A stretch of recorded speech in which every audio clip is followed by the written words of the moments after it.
Our week was to be kind of looking at 12 through 18, but the focus today was going to be on Psalm 18. And as we go forward, well, just what did people get from the general theme of Psalm 18? What did you pick up from it when you read through it? Hopefully you read through it. If not, do a quick skim of 50 verses. It's powerful. And very powerful. Powerful? Yeah. Praise of the Lord. Praising the Lord. Well, what's the overall? He's in distress. He's in distress. He's in distress. And what does he do when he's in distress? He called upon the Lord. Okay. The basic look at this one that I have taken is that it's written around what portion of David's life is Saul. It's written about that chase and the persecution of David by Saul. And we can take two meanings out of this whole thing. The first primary reasoning is David was calling to God for what purpose? Saul's chasing him. Saul has the army of Israel because he was king. David just has a few friends and followers. So what's he praying to God for? Strength and safety. Deliverance. Yeah. Deliverance, salvation. Salvation from Saul. And then when you get deeper in, is this psalm any different than what we need to do in order to get out of the traps and the mire that we are in as people, other than calling upon the Lord to save us? It's the same basic. I look at Psalm 18 as very much a salvation type of psalm, both in the physical sense for David and in the spiritual sense for us. Now, obviously, do we have Saul chasing after us today? No. But what do we have going up against us today that Saul didn't, or David didn't have going up against him? Satan going against us. Well, we got Satan. David had that too. Yeah. I mean, it's just different. It's the same foe overall. It's just Satan's using different tools against us now. Today, we've got that multimedia world out there.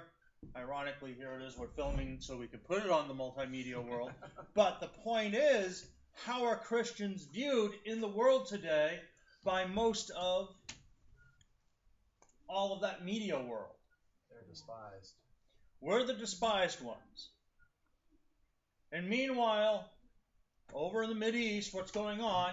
You've got the Islamics going out, killing each other, killing Christians, and, oh, well, they're the religion of peace. Really? How peaceful is that when they go around beheading people? When was the last time you saw a beheading at a Baptist church? You know, it's funny, Bill Mayer, if you know anything about that guy, he is a staunch atheist, liberal, such and such. He actually came to the defense of what you just said, because he said that somebody was comparing Christianity to what's going on over there right now. He goes, that's not even close. That is so untrue. He's never heard Christians go around wanting to behead people and kill people. So I thought that was interesting, how he actually came to defense and said, no, we're nothing like those jihadist ISIS people at all. So that's pretty good. In quarterly, we're breaking down Psalm 18 because it is such a long psalm.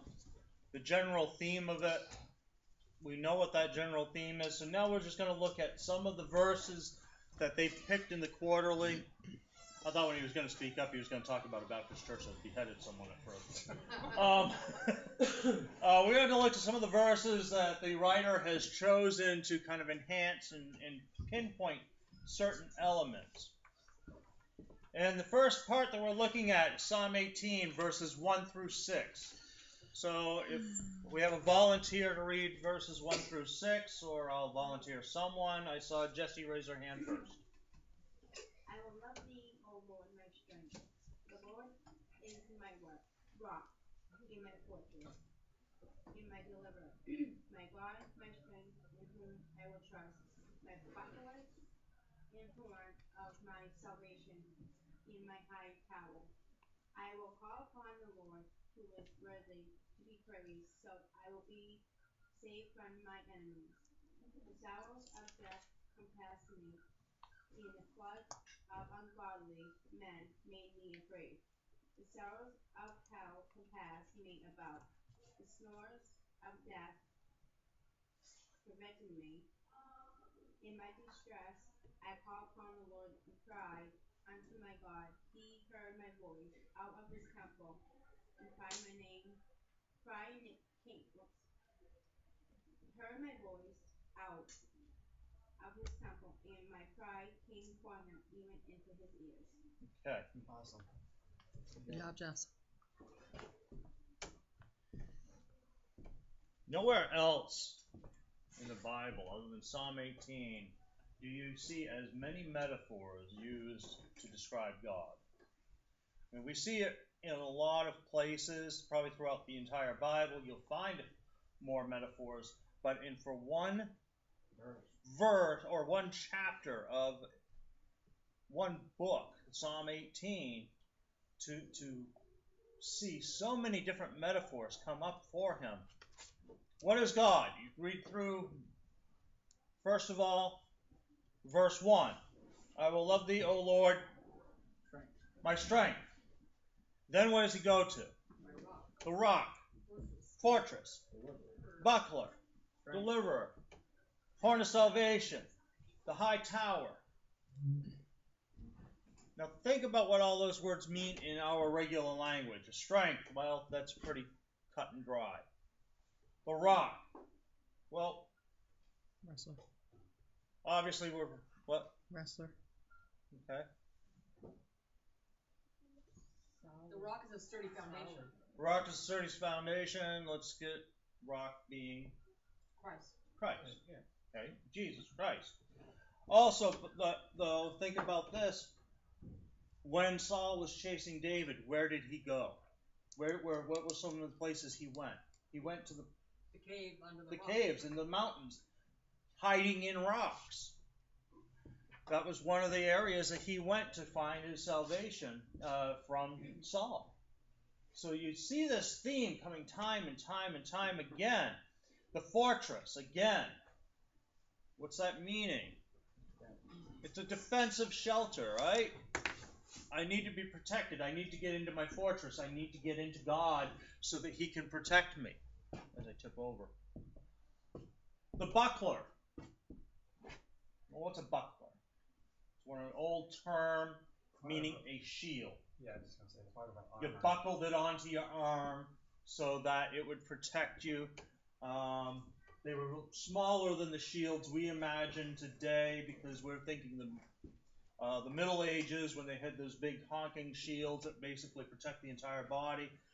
The buckler would cover the forearm, maybe a little bit more, but it was only to stop the sword blow from the enemy. It wasn't intended to be a full body armor for you. The horn of salvation. What are we talking about? There's the obvious answer, which would be what?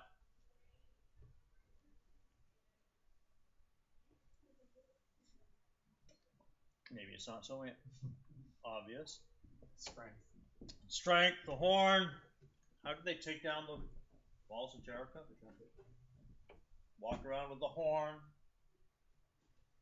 Blew the horns. The walls came tumbling down. The trumpet blown. Also, these types of horns would also be used to carry water. And water, of course, life-giving. Again, another descriptor to bring Jesus back in again. The high tower.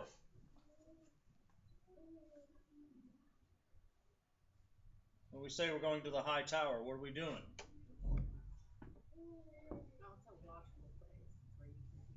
It's a watch out. Yeah, think about again, go into the Middle Ages, you had the towers around the castle. Well, that was also that the watchouts could see trouble coming.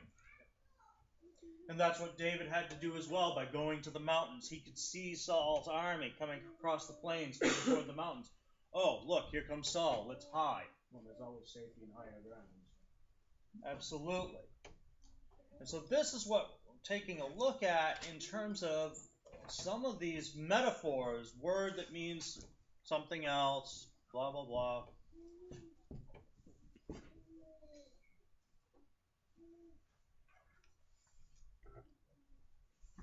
Did God just protect David for the sake of protecting him? Did God just say, oh, Saul's going after David, I need to protect him, so God intervened? What had to happen first? I think David, yeah. David had to ask. Deliverance requires action on our part. Again, this is going back, this is such a strong salvation message that God's not going to force me to be saved. I have to ask him to save me. Same with David. I think that if push came to shove, God would probably intervene somewhat. But still, David needed to be the one. God was trying to teach David the lesson of rely on me and I will make sure you're safe. And I think that that's a huge point there. Deliverance of God is not passive, says you quarterly. David called upon the Lord for that deliverance.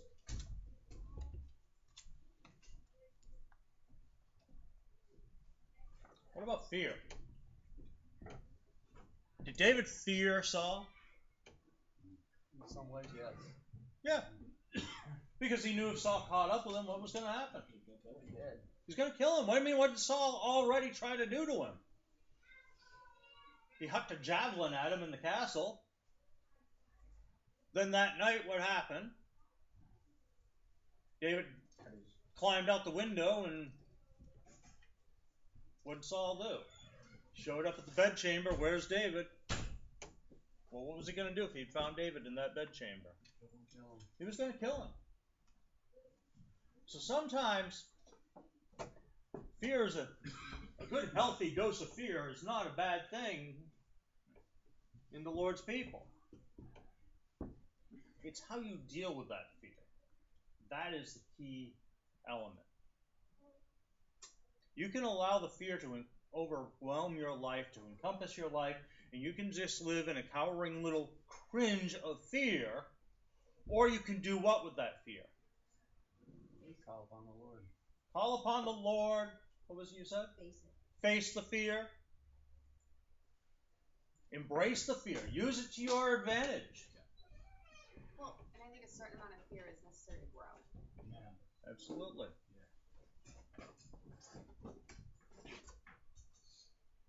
David had another fear. He had Saul right dead to his rights. Saul was in the cave. David snuck up, cut a piece off his gown. David crawled away. David could have easily taken that knife, instead of cutting off a bit of the garment, he could have slipped it into Saul's back. But he didn't. Why? He had a fear of the Lord, which was a far more greater fear than he should have than the fear that he had for Saul. Because Saul was still one of the Lord's anointed.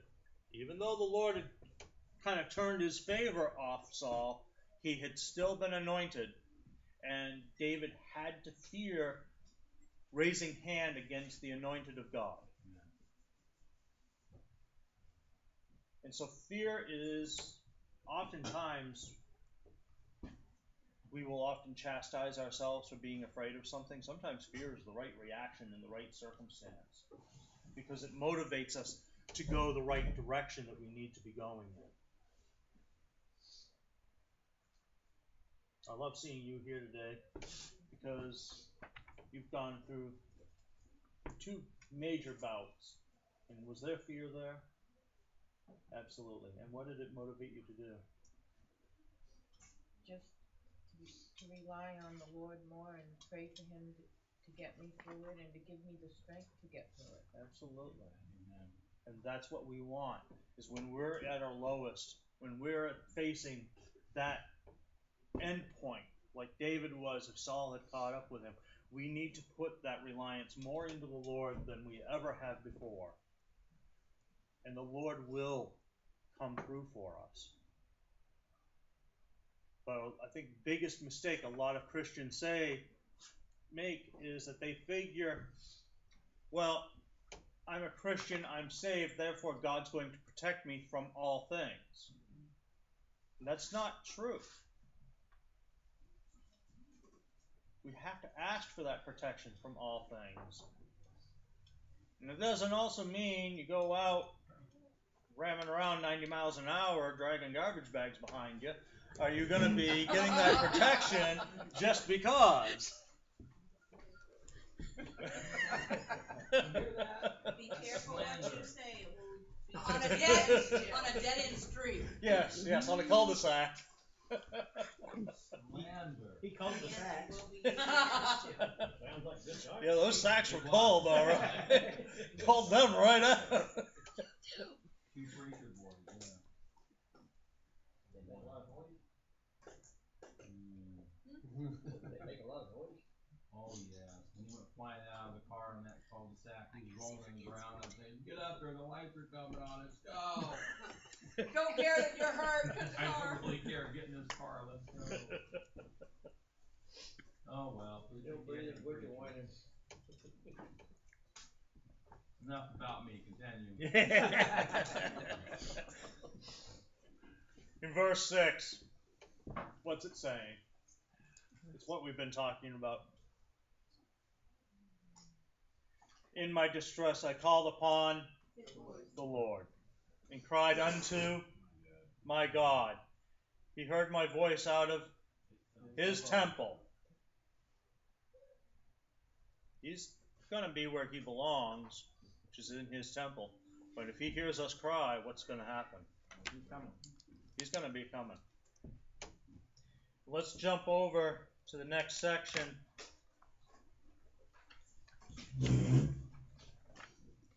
Which actually takes us to verses 17, 18, and 19. If someone would like to read 17, 18, 19.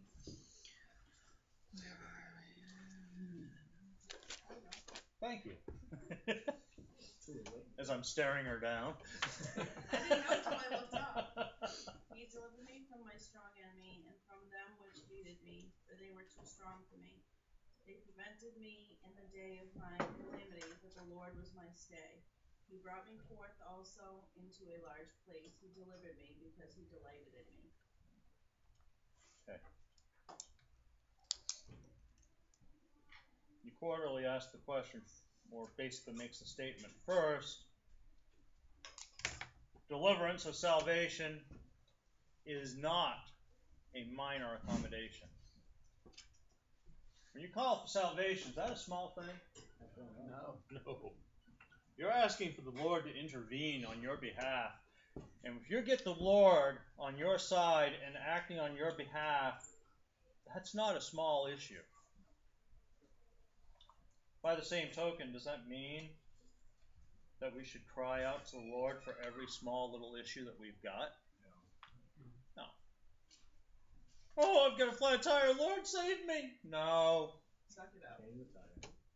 Get the jack it up, change the tire. The Lord's not going to send an angel down to change the tire for you. I'm sorry. That's not going to happen. You ought to be happy when things happen. I got a story about a flat tire. Brother Eddie Sullivan, who was a missionary in Japan for many years, was out doing deputation, and he was getting ready to leave to go somewhere. And for some reason kept getting held up, and he couldn't really figure out why. But when he went out there to take a look at his car, someone had come and told him that he's got a flat tire. And so the Lord worked it out in his favor that he wasn't on the road somewhere stuck with a flat tire. and he had these other kids that fixed it for him. So when things happen, we ought to say thank you, Lord, and okay, now what? I mean, Bible says that all things work together for good to those that love God and are the called according to His purpose. So I think you're right, Ryan. I think sometimes we get a little bit whiny with our lives, and I think we ought to be very self-conscious of that. There might be somebody worse off than you. Absolutely. I didn't pick on you. I was 9. It's because I haven't told you all my stories. But Tracy will. She doesn't know all my stories. I don't even know all of them, so. Thank God. It's better that way. Some things are best left unsaid. Some things are better Amen. left not even to tell the wife. So in verse 17, David is saying what? He delivered me. He delivered me from my strong enemy, not just my casual enemies, my day-to-day foes that come up against me. When David was king, did he have a lot of foes coming up against him day by day by day? Absolutely. But did he call upon the Lord for every one of those issues? Again, like I said, not to trivialize the Lord. He saved his reliance upon the Lord for the big thing. He's got an army coming after him. I'm in trouble. They outnumber me greatly. Even if the army doesn't agree with Saul, what are they still going to do? They're still going to follow Saul's orders, and they're going to kill me. Think of our army today in the U.S. They may not agree with their commander-in-chief, but if an order is given, what are they going to do? They're going to follow that order. Unless the order goes against laws of the nation, violation of the Constitution, they will follow those orders. They will follow a constitutionally given order. Back then, Saul was the Constitution. He had already bypassed God. Saul had already turned his back on God. So Saul was just doing what Saul wanted, and the army had to follow what Saul was saying. From them which hated me, for they were too strong for me, he finishes. And this is what I'm getting at, is that overwhelming odds were against him. And did David stand and fight? No. He took the high road, literally and figuratively, and he got out of the area. And for years, he had to evade Saul.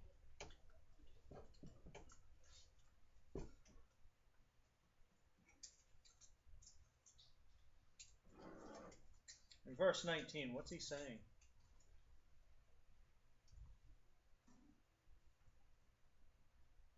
Especially the last part. Delivered him. He delivered him because he delighted in me. God delivered David because David delighted him. Up to that point, David really hadn't done anything against God. David really won't do anything until the whole Bathsheba issue, but that's another story. But this point in his life, David has been, I'm sure he had minor problems that he had to take care of, but there was no major issues in David's life that I've been able to see up to this point. There's a reason why we say David was a man after God's own heart. God delighted in the fact David was there, and God was going to protect him.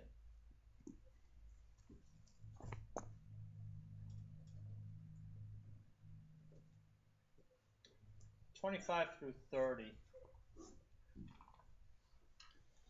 Someone would care to read 25 through 30? I'll do it. Please, thank you. With the merciful thou wilt show thyself merciful. With an upright man thou wilt shew thyself upright. With the pure thou wilt shew thyself pure, and with the forward thou wilt shew thyself froward. And thou wilt save the afflicted people, but wilt bring down high looks. For thou wilt light my candle. The Lord my God will enlighten my darkness. For by thee I have run through a troop, and my God have I leaped over a wall. As for God, his way is perfect. The word of the Lord is tried. He is a buckler to all those that trust in him.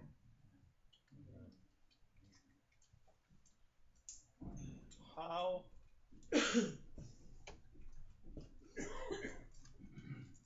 will we be shored up? How will we be supported?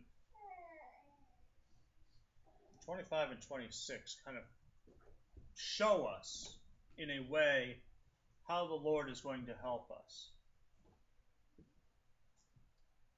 With the merciful thou wilt show thyself merciful. He's going to treat us the way we treat others. It goes back to that whole judge not. Absolutely. It goes into the second half. The first two sections, I take it as Christ was asked what was the most important commandment. And what did he say? First, it was what? Love the Lord thy God with all the heart, mind, and soul. Love the Lord thy God with all the heart, mind, and soul. And I figure the first two parts were that. Now we get into second part, which was love thy neighbor as I love thyself. And I think that that's where we're going on this part here, is that David is saying, if you want mercy, be merciful. If you want to be an upright, if you want to have upright men around you, you need to be an upright man yourself. If you want to show yourself, if you want pure people around you, you need to be pure. If you want forward, then you need to be forward. If you want, you need to be. You need to be the example to all those around you, so all those around you will start returning that back to you. Those are Christ-like qualities, aren't they? Absolutely.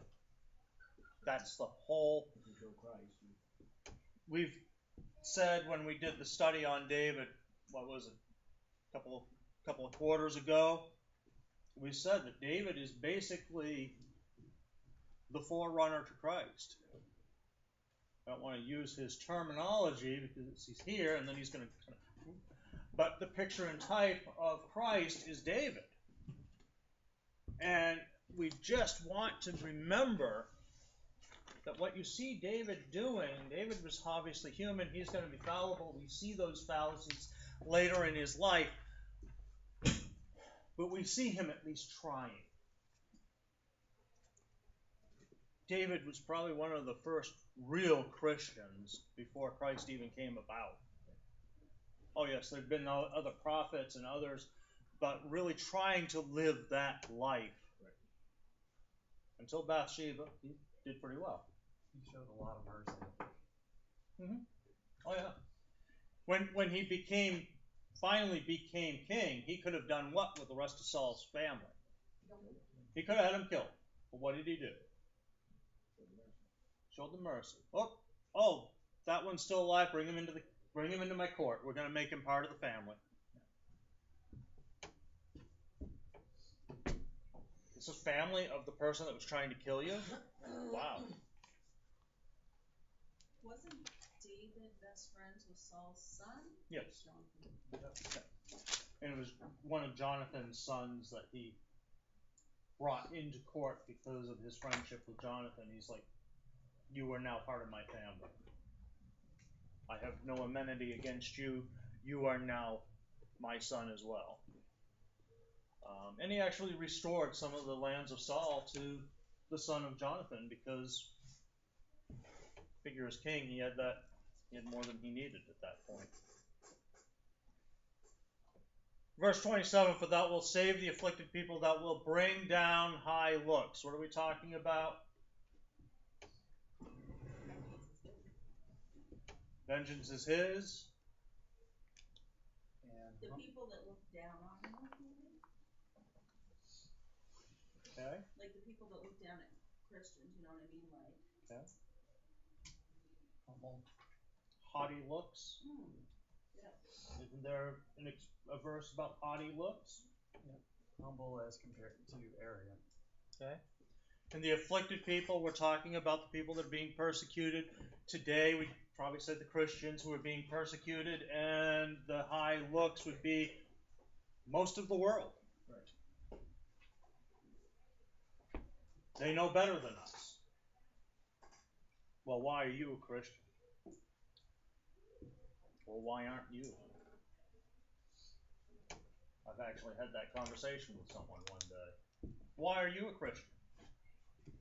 Why aren't you? If I'm wrong, what have I lost?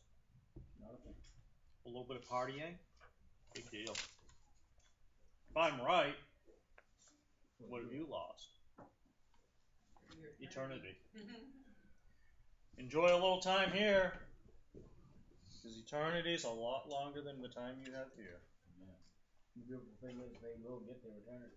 Yeah. Everyone's going to have an eternity. It's just how they choose to spend that eternity is going to be the big issue.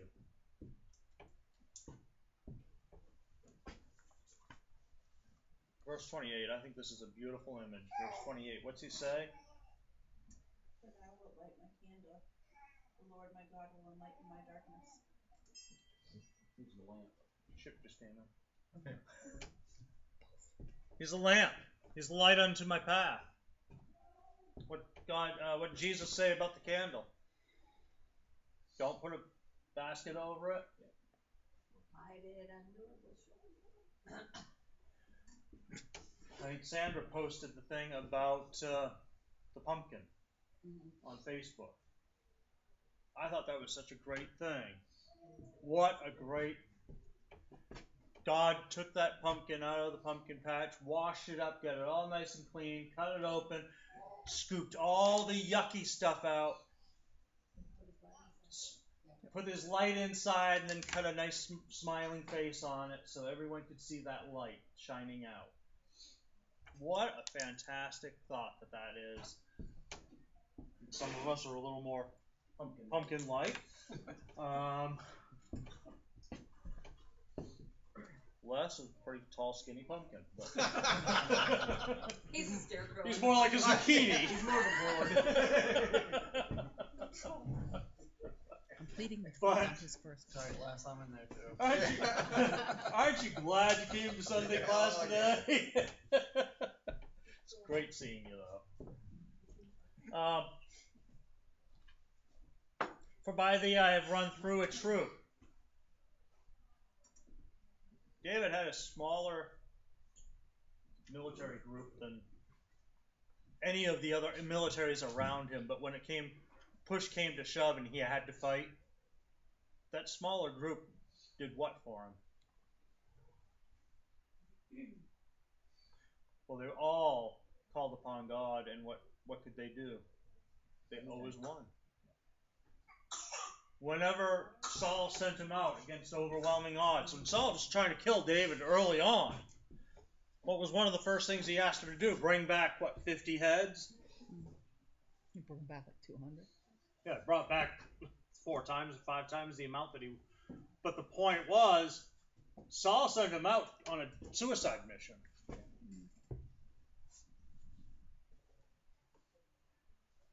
By thee I've run through a troop.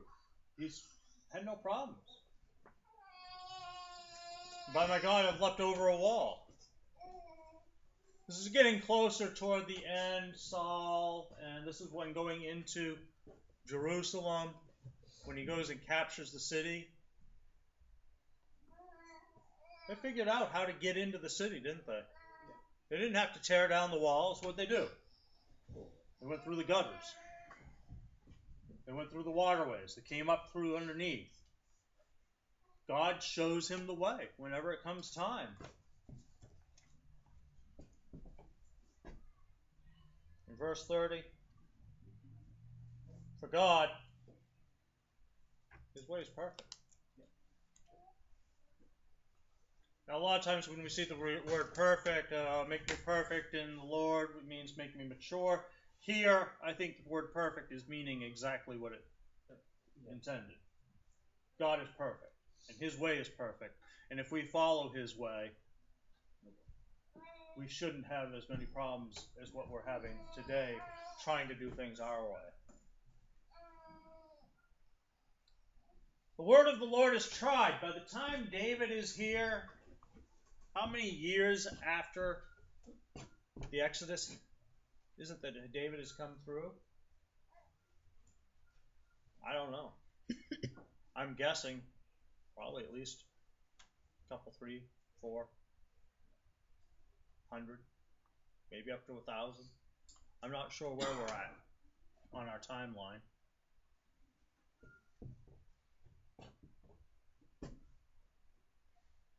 And here he goes back into his metaphor. He is a buckler to all those that trust him. He's going to be that shield. He's going to protect us when we need it. But we need to do what? We need to actively call upon him to be that shield. We need to put them on. We need to wear them to be our shield. Let's put on our armor in Ephesians 6. Yep. Absolutely. It's an active participation on our part. The shields are not going to do you any good in combat if you left it laying in the corner. I mentioned that about last adult class about the helmet. If the soldier's in the foxhole, he gets ready to make the charge, and he leaves his helmet in the foxhole, what good is that helmet doing him? Same thing with the shield. Same thing with the breastplate. Think of a police officer. We can ask all we want, but if we don't put it on and use it. Think of the police officer who doesn't wear his bulletproof vest on a particular day. What's going to happen? Could be that day that he gets shot in the chest, and if he'd worn his armor. To that, I want to make sure we add a prayer request also at this point. Pennsylvania, they had an ambush shooting of a police officer. It was entirely fictitious call. It was designed to allow the cop to be killed. And we've slipped back into the 1960s in a lot of ways that we have people basically hunting cops again. And that's never a good thing.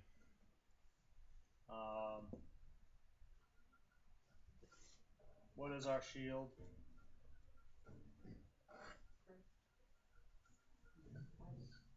Bible. New Testament, our shield is our faith in Ephesians.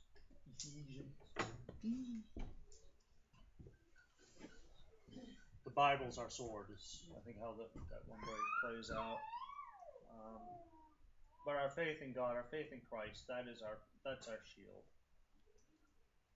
And that's what protects us. And if you read through the Ephesians, it reads about the darts that Satan is hurling at us, and that's what the shield is trying to protect us from, is those darts. So our faith will protect us from the darts of Satan. Any questions about this psalm?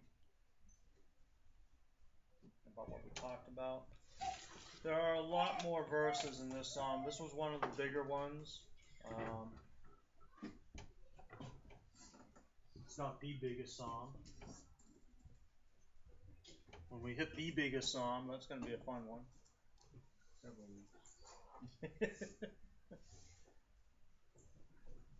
weeks. Next week, the reading, they have us down to read through 19 through 26, but the actual study will be on 19. So put a little more time into 19. You've got if you don't have a quarterly, bear with us. They were ordered or being ordered. I They're need being one. ordered. If someone needs one, they can have mine until the others come in. So quarterlies are on their way. I think we've spread them around enough that each family has at least one, hopefully. If not, let me know. We'll make sure we get some spread around to you. But as long as, if you're on Facebook and you're seeing that post that I'm trying to get out, I know Shannon's been doing a good job with the younger kids about getting about their memory verses out there. I'm going to try to do the same thing on our assignment. Kind of, so if you don't have the quarterly, remind you, verse Psalm 19 is going to be the big one. Any last prayer requests? Yes. Martha's sister Marjorie. She had surgery. Any others? Sweet surgery that we need to pray on. She had surgery. She's recovering. Okay. Pray for quick, painless recovery then. That's why we went down last month to see her. I don't know how quick. Not sure about painless either, right?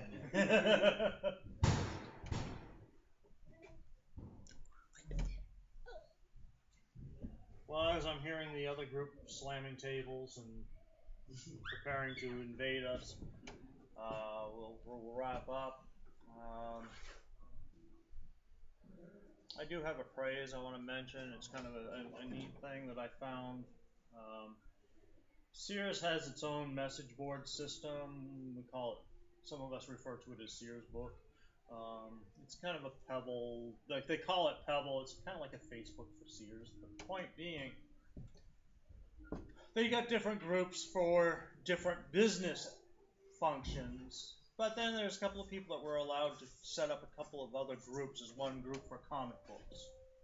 Well, I found one the other day for Christians at Sears Holding Corporation.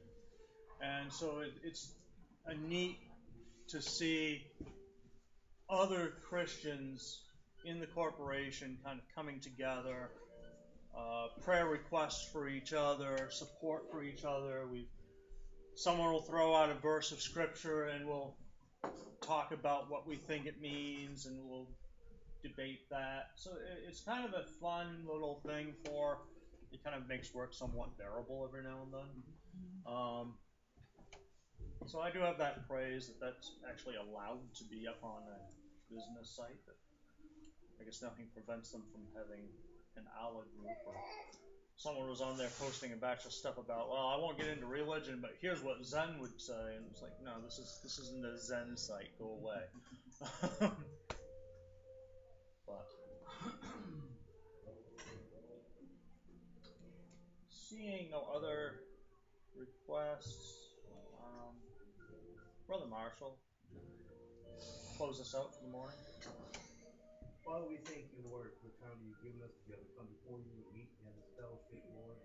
We thank you for having Brother Brian bring this lesson today. And we just pray, Lord, that we'll be able to use it and apply it to our everyday lives. And we just pray, Lord, that, again, that you'll be with all these prayer requests that was brought before you, and let your will be done for each and every one of them. We pray, Lord, that you'll be with Pastor and the training today. Just help him to say the words that you want him to say, Lord. We just thank you again for everything that you do, and the many blessings you pour upon each and every one of us. In Jesus' name we all pray.